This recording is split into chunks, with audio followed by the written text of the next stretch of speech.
Welcome to the Deep Dive, the shortcut to being well-informed. Today we are tackling something pretty huge, Plato's Republic. It's definitely a big one. Yeah, and it's not just some dusty old book, is it? It feels more like a massive philosophical map. It kind of touches on almost every major question we're still asking today. Absolutely. Questions about who should rule, how we raise kids, even what sort of stories we should tell them. It's all in there. So, given how massive it is, we probably need a clear goal for you, our listener. What's the core mission here? Okay, yeah. The whole thing, this entire dialogue, it's really driven by two fundamental questions. They pop up right in book one. First, what is justice? Seems simple, but it's not. Right.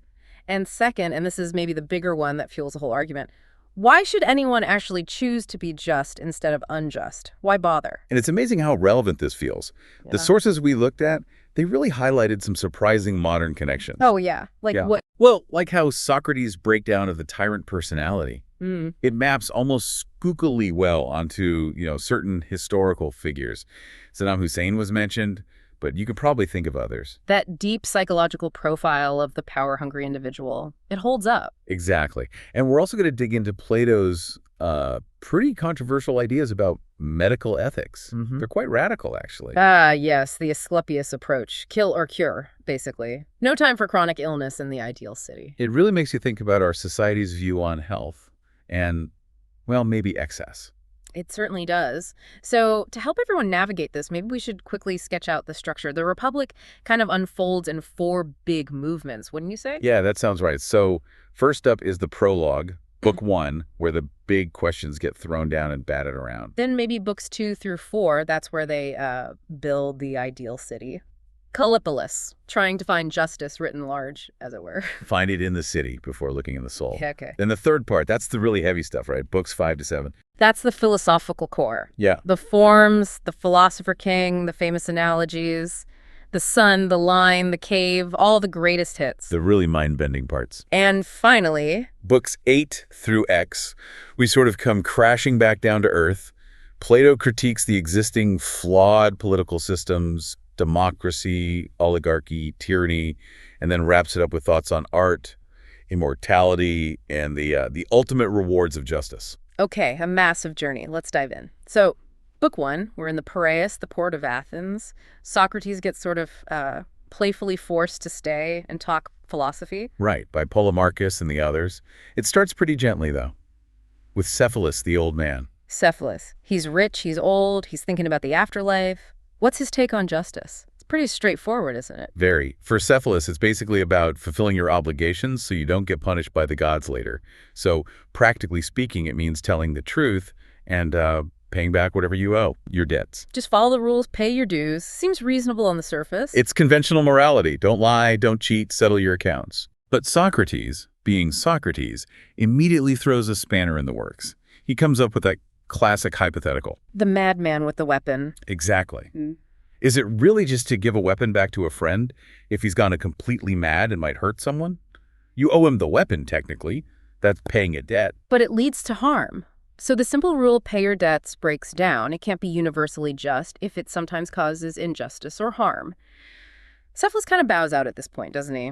Goes off to make sacrifices. Yeah, he leaves the argument to the younger generation, his son Polemarchus. And Polemarchus jumps in with a refinement. He brings in the poet Simonides for authority. What does he say Simonides meant? That justice is giving each person what is owed to them, which Polemarchus interprets as meaning, help your friends and harm your enemies. Okay, that feels a bit more, intuitive maybe, or at least more common. Loyalty to your own, hostility to outsiders. It definitely reflects a certain tribal or political reality. But Socrates isn't satisfied. He brings up the analogy of the arts or crafts, the Greek word being techne. Right. If you have a craft, like medicine, it has a specific function, a specific product. Medicine produces health. Navigation produces safety at sea. So what does justice do? What's its unique product or benefit? Polemarchus struggles here. He suggests maybe justice is useful in contracts or for keeping money safe when it's not being used, like a deposit. Okay, so the just man is a good partner, a trustworthy guardian of funds. But then Socrates springs the trap. If the defining skill of a just person, in this context, is guarding money effectively, Doesn't that also mean they'd be the most skillful at stealing it? Ouch. If you know exactly how to guard something, you know all its weaknesses. You know how to get past the defenses. Precisely. The best guard makes the best thief, if they choose to turn their skill that way. The sources even mention Homer's character Autolycus, Odysseus' grandfather, who was blessed by Hermes to be the best thief and liar. So defining justice as a craft of guarding kind of backfires. It makes justice seem like an artist feeling, which is clearly not what they were aiming for. Not at all. And Socrates then pivots to the moral core of Polemarchus's definition, harming enemies. He argues that harming someone, anyone, only makes them worse in terms of human virtue, more unjust. So a just person, by definition, cannot produce injustice, even in an enemy. Like a musician can't use music to make someone unmusical. Exactly. Heat doesn't make things cold. Justice doesn't make people unjust. So the definition, help friends, harm enemies, also fails. And it's at this point that the conversation gets significantly less polite. Enter Thrasymachus. Bursting in like a wild beast, yeah. He's had enough of this abstract back and forth. He's a sophist, probably impatient with what he sees as Socrates' games. And he comes out swinging with a very cynical, very political definition. He basically says, listen, justice is simple. It's whatever is in the interest of the stronger party. The ruling power makes laws to benefit itself, and it's just for the subjects to obey those laws. Right. Pure power politics. Yeah. The Democrats make laws good for the people. The tyrant makes laws good for himself. Obeying those laws is justice. But then Socrates points out, well, what if the rulers make a mistake? What if they accidentally make a law that harms their own interest? Should the subjects still obey? So if justice is obeying the rulers, but the rulers accidentally command something not in their interest, then obeying would be unjust, according to Thrasymachus' own definition. Thrasymachus tries to wriggle out of this. He refines his point. He says the true ruler, in the precise sense, like a true craftsman, doesn't make mistakes about his own interest. The ruler, qua ruler, always commands what's best for him. He defines the ruler as infallible in pursuing their own advantage. Yes.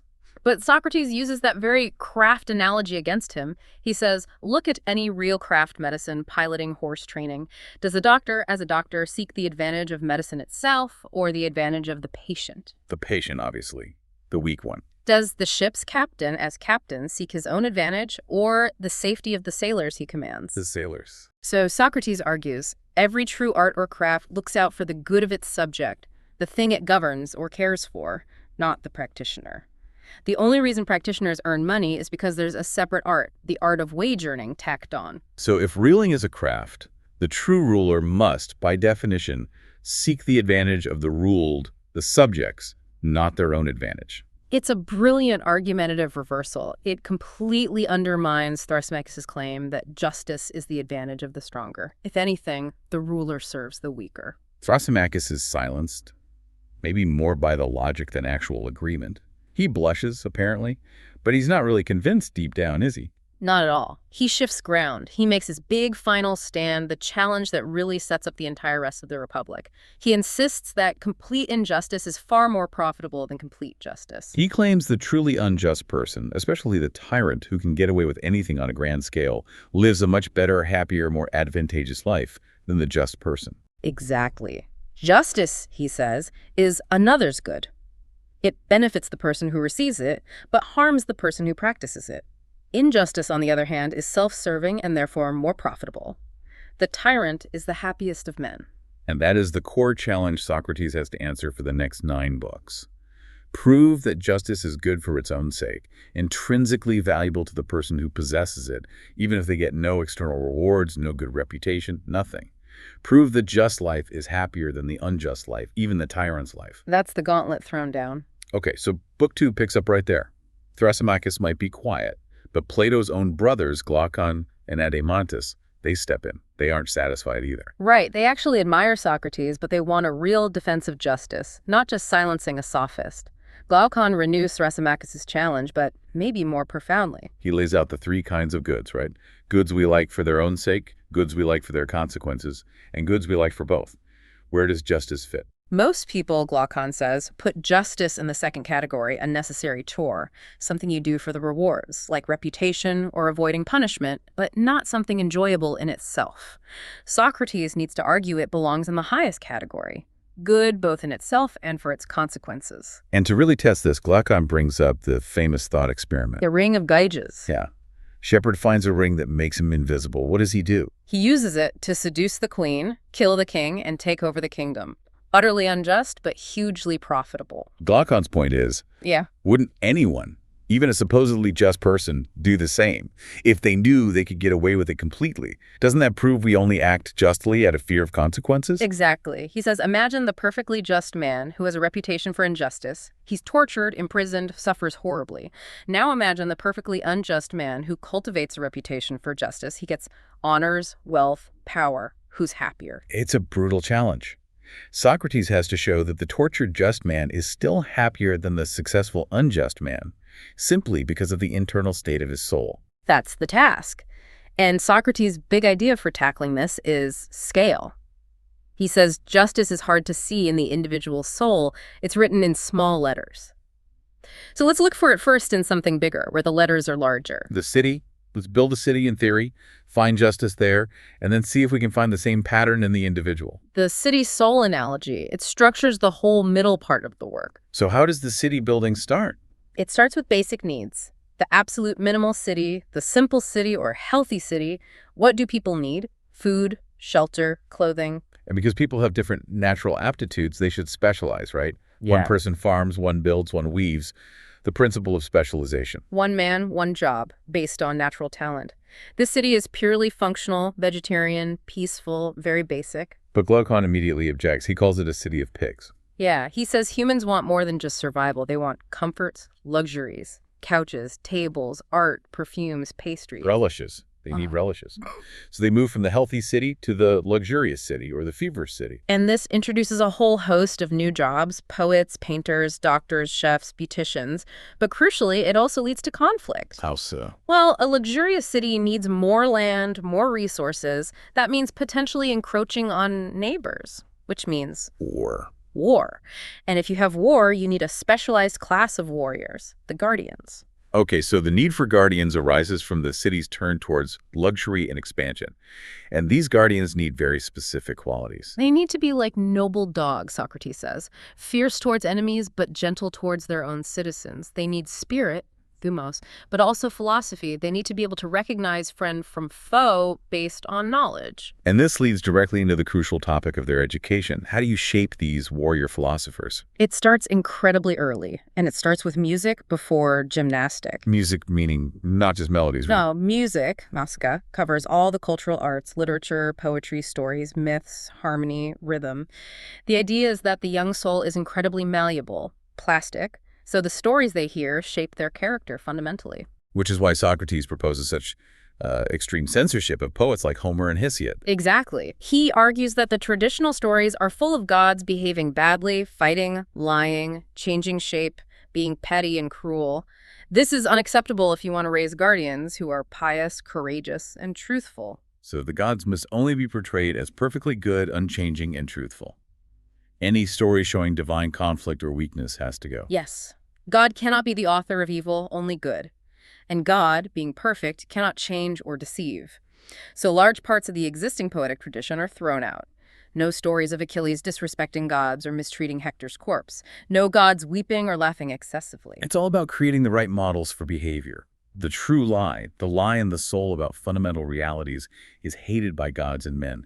Certain medicinal lies and words might be necessary for rulers, but the foundational stories must be true to the forms of goodness and stability. And after shaping the soul with the right kind of music, then comes gymnastic, physical training. Which should be simple and focused on health for war, not just athletic prowess. Right.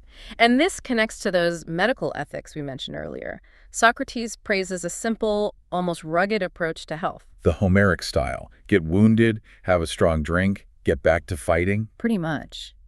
He contrasts this sharply with what he sees as the coddling, overly complex medicine of his day, which he says just teaches diseases and prolongs the lives of people who are fundamentally unhealthy due to intemperance.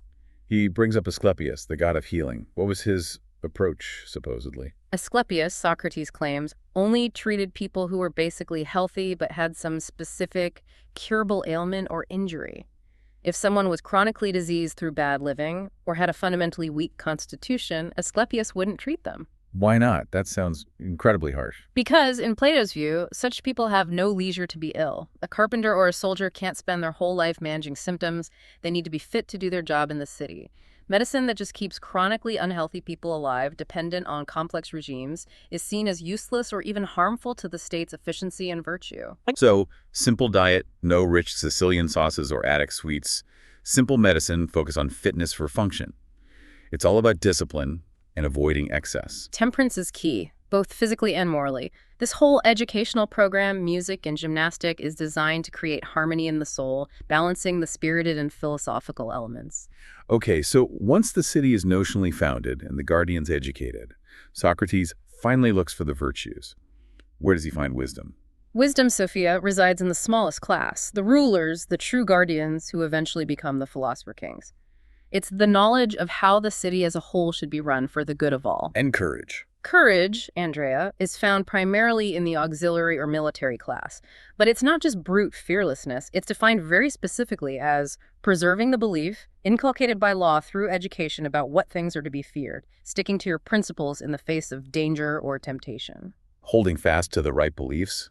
What about moderation or temperance? Moderation, Sharasuna, is different. It's not located in just one class. It's a harmony or agreement spread throughout the whole city, an agreement between rulers and ruled about who should rule. It's a kind of self-control shared by all classes. Okay, so wisdom in the rulers, courage in the soldiers, moderation everywhere. What's left must be justice. Exactly.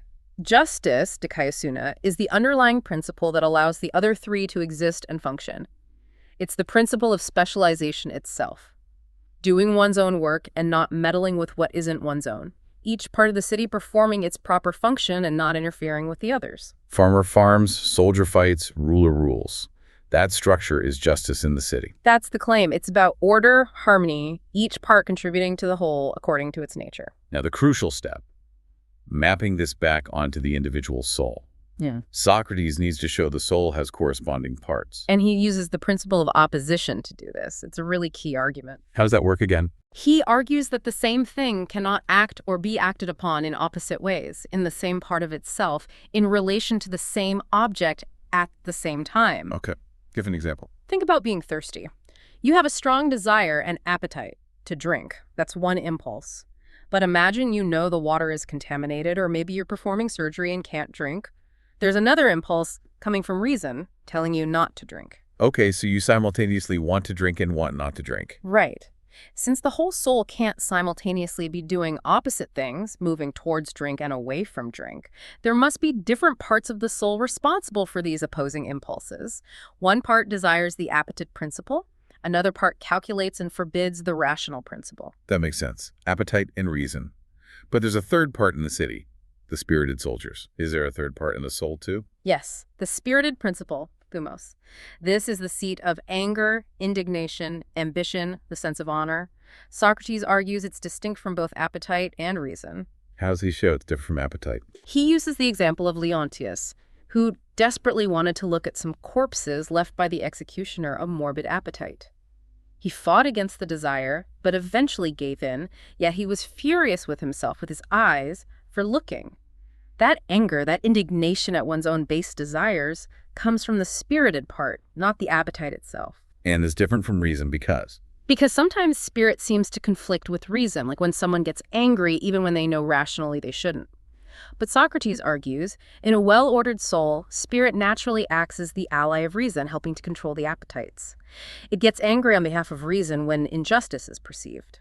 So 3 parts of the soul mirroring the 3 main classes in the city. Reason, rulers, spirit, soldiers, and appetite producers masses. Exactly. And now we can finally define justice in the individual. It's the same principle as in the city. Yes. Personal justice is achieved when each part of the soul does its own job.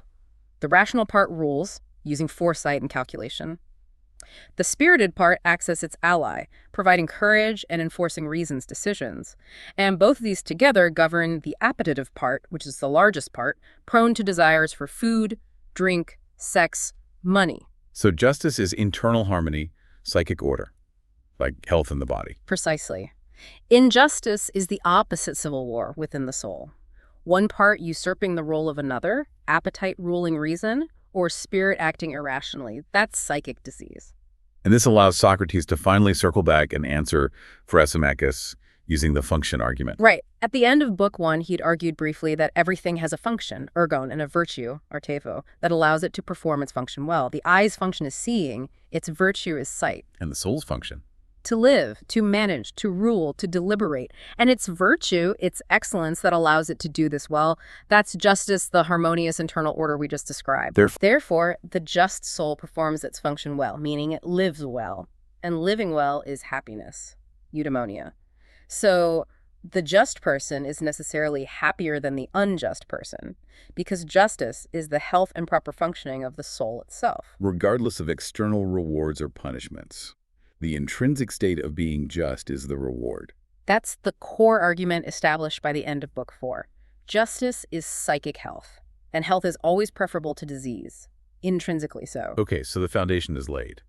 But Socrates knows the city they've built sounds, well, pretty out there. Yeah. He anticipates major objections, which he calls the 3 waves that threaten to drown the argument. Right. Book V starts with these massive challenges to the practicality or even desirability of their ideal city. The first wave. The role of women. What's the radical proposal here? Essentially, complete functional equality between men and women among the guardian class. Socrates argues that the relevant difference between sexes, one bears children, the other begets them, has no bearing on their ability to rule or fight. So if a woman has the soul of a guardian, rational, spirited, capable of learning, she should receive the exact same education and perform the exact same duties as a male guardian. Yes. Same education in music and gymnastic, including training naked together, which was hugely controversial, and same duties, including military service and ruling. The only difference acknowledged is a general physical weakness on average, but individual women might be stronger or smarter than individual men. Aptitude, not sex, determines function. That's incredibly radical for ancient Athens. Okay, the second wave. Even more shocking, perhaps. The abolition of the private family among the guardians. Communal living. Meaning? No private households, no private spouses, no one knows their own biological children. Mating festivals are arranged, supposedly by lottery, but actually manipulated by the rulers, to breed the best guardians. Children are raised together in communal nurseries. Why on earth propose this? It seems to destroy the most basic human bonds. The goal is absolute unity. Socrates argues that the biggest source of conflict and division in a society comes from people fighting over private property and private loyalties, mine and not mine. If the guardians have everything in common, especially children, they will feel pleasure and pain as one body. Like if one finger is hurt, the whole body feels it. Exactly. No competing interests, no nepotism, no accumulation of private wealth within the ruling class. They are bound entirely to the good of the city as a whole. It's an extreme measure to prevent the guardians from becoming self-serving rulers. Okay, radical equality, communal families. What's the third wave, the biggest one? The biggest wave, the one Socrates himself calls the most paradoxical and likely to invite ridicule. The idea that the ideal city can only come into being if philosophers become kings or kings become philosophers. Unless philosophers rule as kings, or those now called kings and chiefs, genuinely and adequately philosophize, there is no rest from ills for cities, Right. nor, I think, for humankind. That's the bombshell. Power and wisdom must be united in the same person. Otherwise, politics will always be flawed, driven by opinion, ambition, or greed, not true knowledge of the good. But people back then, and maybe even now, thought of philosophers as useless daydreamers, totally unfit to rule. Socrates has to defend this claim. He does, and to do that, he has to define what a true philosopher is, which requires diving deep into Plato's metaphysics, the theory of forms. Right. What makes a philosopher different from, say, someone who just loves beautiful sights and sounds? The philosopher is defined as a lover of wisdom, but specifically a lover of the whole of wisdom, someone who delights in apprehending the true nature of reality itself. They aren't just content with seeing many beautiful things, they desire to understand beauty itself. The form of beauty. Can you break down what the forms are, simply? Okay, the forms, or ideas, eidos, are basically the perfect, internal, unchanging blueprints or essences of things. Everything in the physical world we see around us, beautiful objects, just actions, round things, these are all imperfect, changing copies or participants in the corresponding eternal form. Beauty itself, justice itself, roundness itself. So the physical world is like a shadow of the true, intelligible world of the forms.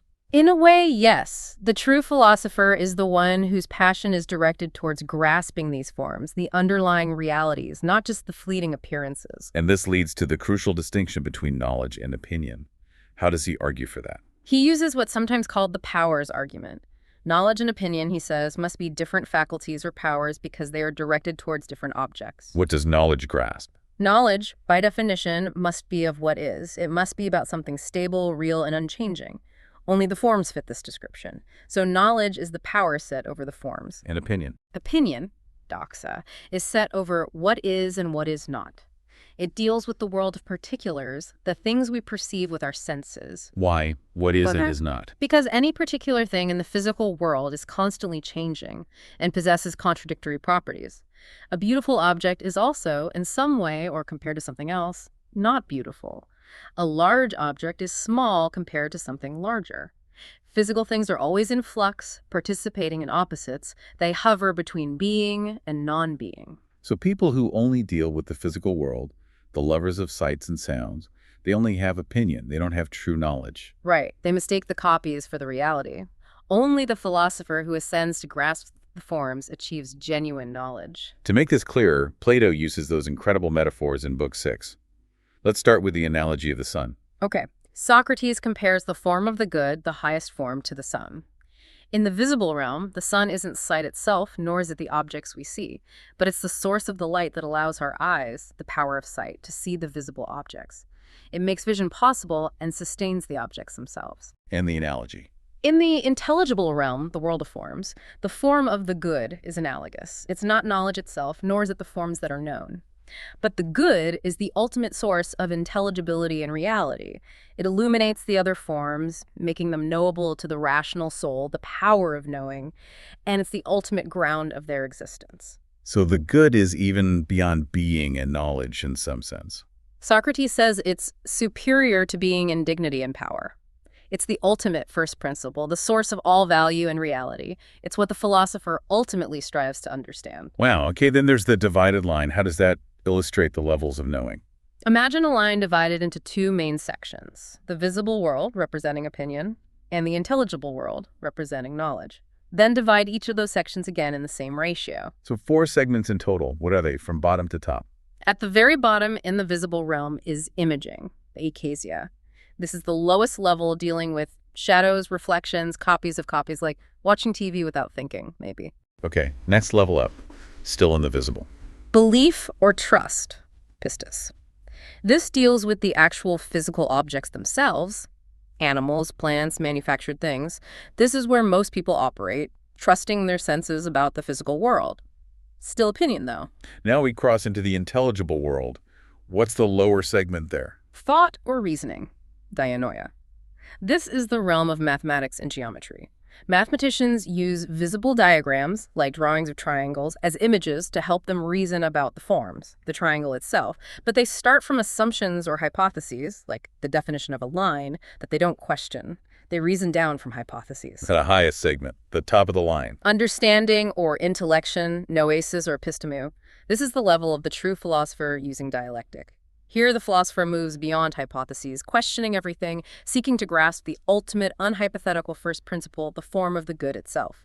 They reason purely with forms, without relying on images, moving up to the first principle and then back down to understand how all other forms relate to it. So it's a progressive ascent from shadows to objects to mathematical reasoning, finally to pure philosophical understanding of the forms and the good. Exactly. It maps out the philosopher's entire intellectual journey. And this journey is vividly portrayed in probably the most famous allegory of all, the allegory of the cave in Book 7. Right.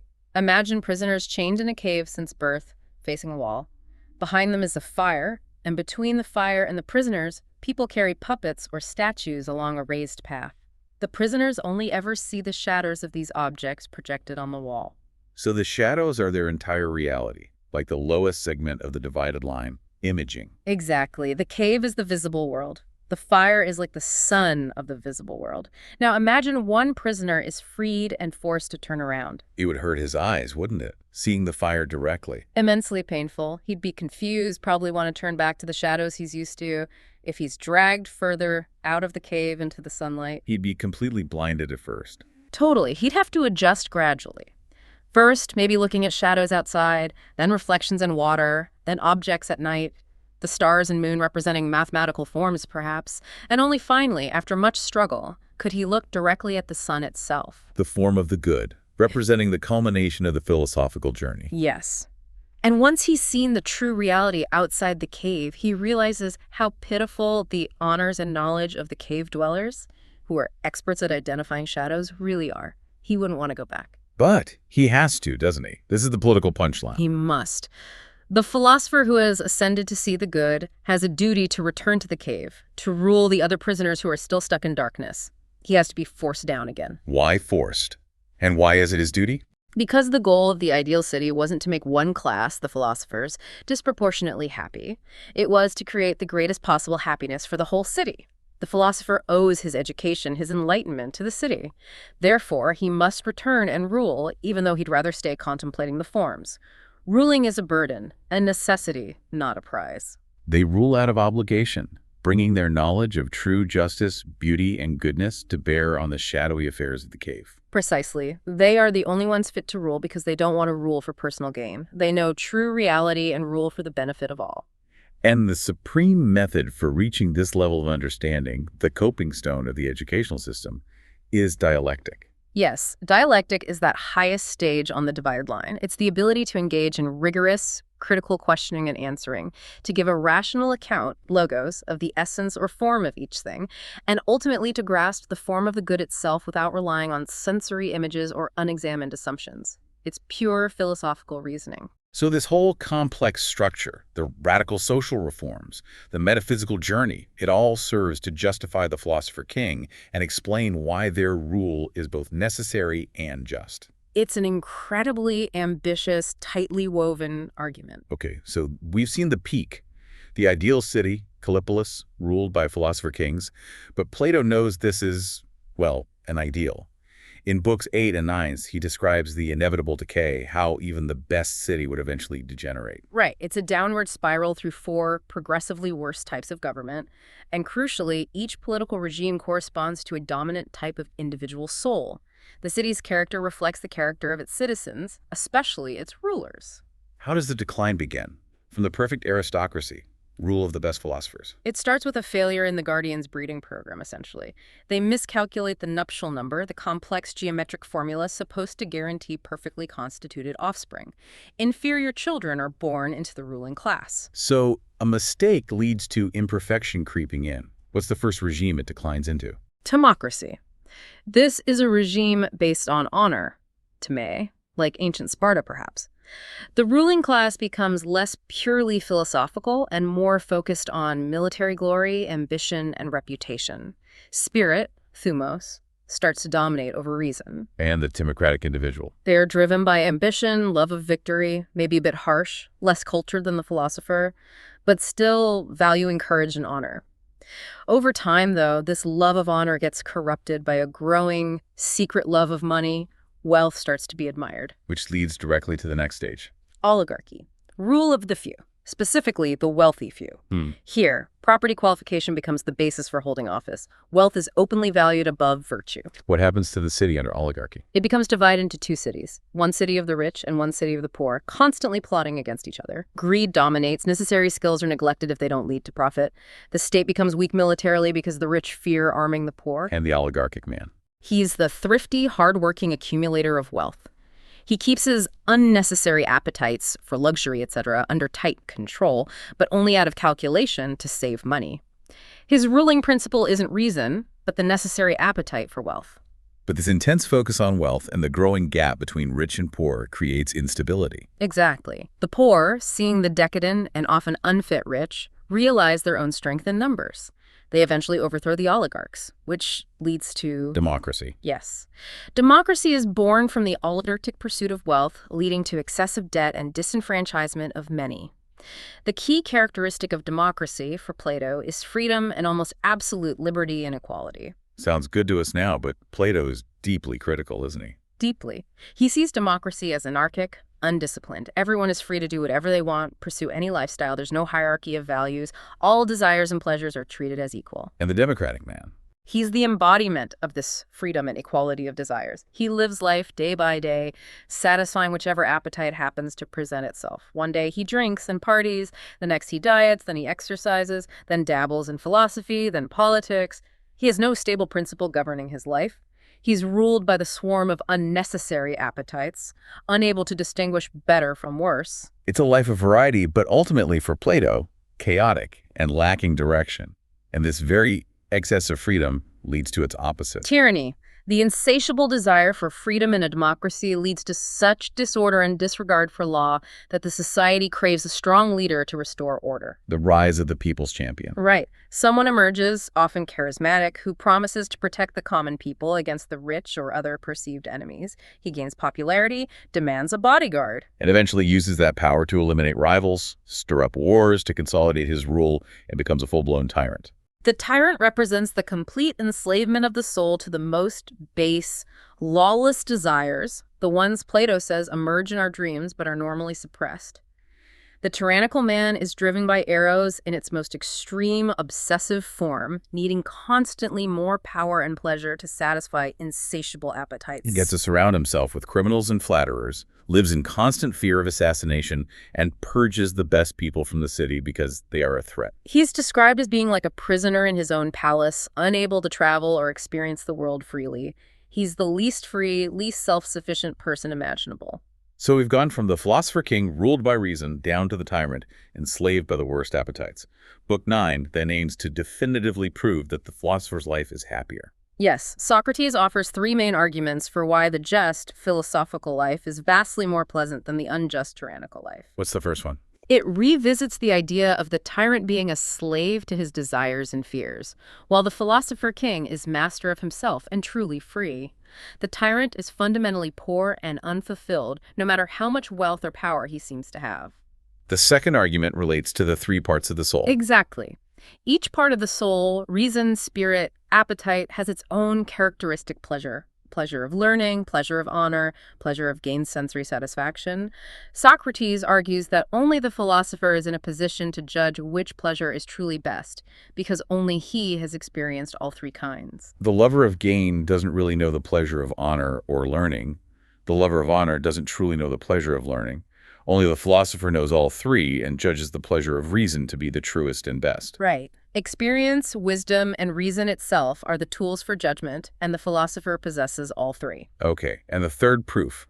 This is the weird one involving the number 729. Ah, yes, the infamous calculation. It's a bit complex and maybe playful, but the point is emphatic. Break it down for us. How does he get 729? He sets up the king, philosopher, as the archetype of the just life, the oligarchic man representing the middle, and the tyrant as the extreme of injustice. He measures the distance in terms of pleasure. The tyrant is said to be 3 removes from the oligarch in terms of the truth of his pleasure, representing the 3 soul parts pleasures. The oligarch is 3 removes from the king. So 3 times 3 equals 9. The tyrant is 9 times removed from the king in terms of linear distance. Yes, but then he squares or cubes this distance to represent the reality of the pleasure, perhaps its depth or solidity compared to the shadow-like nature of tyrannical pleasure. If you square 9, you get 81. If you cube 3, representing the 3 levels, you get 27, and multiply that by the 3 types. Or, more simply, if you cube 9 by 9 by 9. You get 729. Exactly. The tyrant's pleasure is 729 times less true or real than the king's. It's also noted that 729 is roughly the number of days and nights in a year, suggesting the philosopher king lives a truly human life in a day and night, while the tyrant lives a life that is a mere shadow. So it's a symbolic, mathematical way of saying the difference in happiness isn't just large, it's almost immeasurably vast. The just life, guided by reason, is fundamentally more pleasant and real than the life enslaved to appetite. That's the ultimate rebuttal to Thrasymachus. Complete injustice isn't profitable. It's the path to utter misery and unreality. All right, we're nearing the end of this massive journey. Book X feels like it's tying up some loose ends, but also offers some profound final thoughts. Socrates returns to a topic he touched on earlier, poetry. Yes, he wants to give a more philosophical justification for why imitative poetry, especially Homeric tragedy and comedy, should be banished from the ideal city. He uses the analogy of the three beds, right? That's right. There's the form of the bed, the perfect idea or blueprint created by God or the divine craftsman. Then there's the particular bed made by a human carpenter who looks towards the form. That's the second level. And the third level. That's the bed painted by an artist or described by a poet. They are merely imitating the appearance of the carpenter's bed, which is itself already one step removed from the true reality, the form. So the imitative artist is 3 removes from the king and from the truth. They're just copying appearances without necessarily having any real knowledge of how a bed is made or used, let alone its form. Exactly. The poet imitates all sorts of human actions and crafts, warfare, governance, virtue, vice, but typically without possessing true knowledge of any of them. They just know how to make things look or sound appealing. But the deeper objection is psychological, isn't it? How does poetry harm the soul? It goes back to the tripartite soul. Socrates argues that poetry, especially tragedy and comedy, appeals primarily to the lower, irrational parts of the soul, the appetitive and emotional parts. How so? Think about tragedy. It makes us indulge in weeping, lamentation, and grief over the suffering of heroes.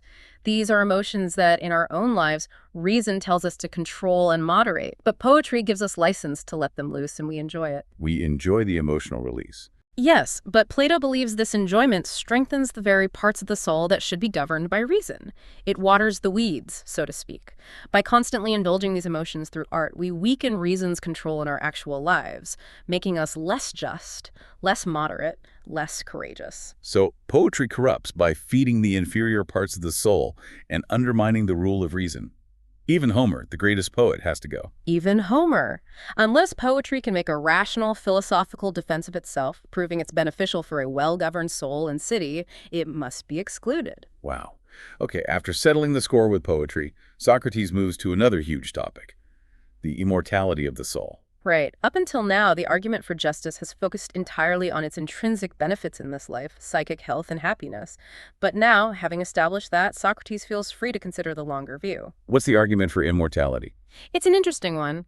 He argues that everything is destroyed by its own specific evil or disease. Rust destroys iron, rot destroys wood, physical disease destroys the body. What is the specific evil of the soul? Injustice, cowardice, intemperance, ignorance, basically, vice. Right. But does injustice, however extreme, actually destroy the soul in the way disease destroys the body? Does it cause the soul to cease to exist? Socrates argues no. An unjust person might be miserable, but their soul still exists, is still active, just evilly active. Exactly. Vice makes the soul wretched, but it doesn't annihilate it.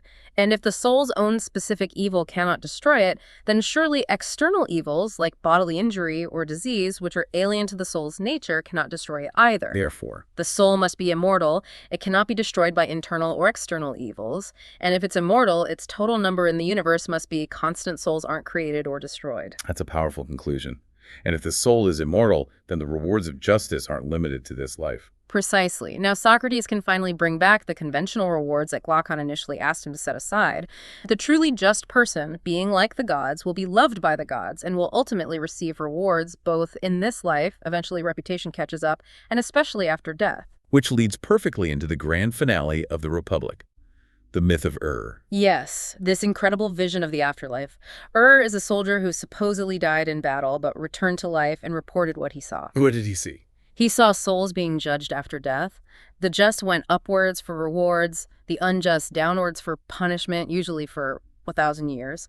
After the rewards or punishments, they gathered together to choose their next life. They get to choose their next incarnation. Yes, from a range of possibilities, human lives, animal lives, lives of tyrants, athletes, craftsmen, philosophers, private citizens. Alachesis, one of the fates, throws lots to determine the order of choosing, but the choice itself is up to the individual soul. The responsibility is the chooser's. God is blameless. That's a heavy responsibility. How did the souls choose? This is the crucial part. Souls arriving from their 1,000-year punishment underground, having suffered, tended to choose more carefully. But many souls coming down from 1,000 years of reward in heaven, who had lived justly only out of habit or good fortune in their previous life, not through philosophy. They chose badly. Often, yes, because they lacked true understanding. The first soul to choose, having come from heaven, snatched up the life of a great tyrant, not realizing it was fated to include horrific evils like eating his own children. He chose based on superficial power and wealth without examining the details. While others who had suffered or thought more deeply. They chose more wisely. Agamemnon chose the life of an eagle. Atalanta chose the honors of a male athlete. Odysseus, famously, had the last choice. And after searching for a long time, weary of ambition and public life, He chose the life of a private, uninvolved man, and said he would have chosen it even if he'd picked first. right. The myth underscores the absolute importance of philosophy, the understanding of good and evil for making the right choices, both in this life and for eternity. Happiness depends on choosing wisely, avoiding extremes, aiming for the mean, guided by reason. It's a stunning way to end, bringing together the themes of justice, knowledge, choice, and eternal consequences. So after that epic journey through cities, souls, caves, and the cosmos, let's try to land this. We started with those two big questions. What is justice, and why be just? And the answer Plato builds is that justice is fundamentally the proper internal order of the soul. It's reason ruling over spirit and appetite, psychic health, harmony, self-mastery. And we should be, Yeah. just because that internal state is happiness. It's the healthiest, most functional, truest, and ultimately most pleasant way for a human soul to exist. That's the intrinsic reward. Exactly. The whole elaborate structure of the ideal city, the education, the metaphysics, it's all in service of demonstrating that internal psychological point. The just person is better off intrinsically than the unjust person, even the one with the ring of Gyges or the power of a tyrant. Thrasymachus was wrong. It really connects the political and the personal, doesn't it? The structure of a good society mirrors the structure of a good individual life. The tyrant out there is miserable because he reflects the tyranny within his own soul. Perfectly put. The external chaos reflects the internal chaos. But thinking about that ideal city, even Socrates seemed, well, hesitant about whether it could actually exist. He calls it a pattern laid up in heaven. That's true. Near the end, he acknowledges its difficulty, saying perhaps it doesn't matter so much if it exists on Earth, but rather that we can look to it as a model for ordering our own souls. So even if the perfect philosopher king ruling the perfect city is just a theoretical possibility, what's the take-home message for us living in inevitably imperfect societies? I think the enduring message is the importance of that philosophical journey itself, the climb out of the cave. It's about the commitment to reason, to self-examination, to questioning appearances, and striving for deeper understanding. The process matters as much as the destination. Perhaps more, in practical terms. We might never fully grasp the form of the good, but the effort to live rationally, to govern our own internal city, to choose virtue over vice based on reasoned understanding rather than just habit or fear, that is the path to a better human life. So the Republic isn't just a blueprint for a utopian state, it's also a guide for individual self-cultivation. Absolutely. It provides the argument, the framework for understanding why striving for internal justice, for the rule of reason in your own soul, is the key to living well. It equips you, the listener, to be a better judge of your own life, your own desires, and the values promoted by the society around you. A truly profound challenge, then, to try and build that just city within ourselves. That's the enduring power of Plato's Republic. The deep dive continues within each of us.